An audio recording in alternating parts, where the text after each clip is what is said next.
Le Grand Prix Prestige Étoile d'Afrique, reçu par le Bénin à Kigali lors du PADEV, est une fierté nationale, une récompense pour encourager plus de développement, plus d'innovation et plus d'investissement dans les secteurs clés du développement. Ce sont entre autres les analyses du consultant politique Agapit Napoléon Maforican à propos de cette distinction sur le plan international. C'est plus de 700 personnes nominées, c'est une vingtaine de pays représentés. On est à la 19e édition, donc c'est un prix qui a un nom. C'est un prix qui a un nom et lorsque le Grand Prix africain de développement, et lorsque vous êtes nominé et reconnu, c'est logique, surtout dans la catégorie Grand Prix Prestige qui est décerné au pays et non à un individu. Vous comprenez la fierté de Bertin Kovi représentant le Bénin. Je pense qu'il ne faut pas voir ce prix avec moins d'enthousiasme. Avant, les gens parlent du Bénin. Il a dit, c'est Cotonou, Cotonou. Aujourd'hui, vous venez à Cotonou, les gens ont du respect pour ce qui se fait ici. Ce qui est là force l'admiration. Le comportement du Bénin à l'extérieur, désormais, c'est un comportement d'un pays décomplexé. Un pays qui a envie d'être autant là que d'autres et qui assume son histoire, mais qui veut se révéler mieux.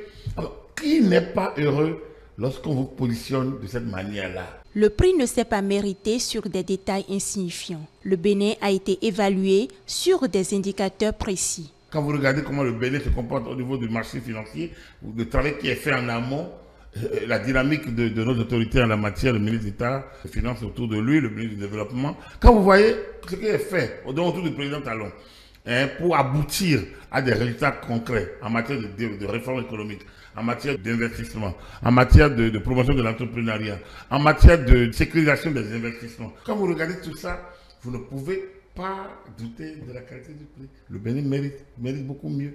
Donc ça, on peut dire que c'est déjà de gagner. Et donc les critères se consolident par ailleurs le sérieux du prix.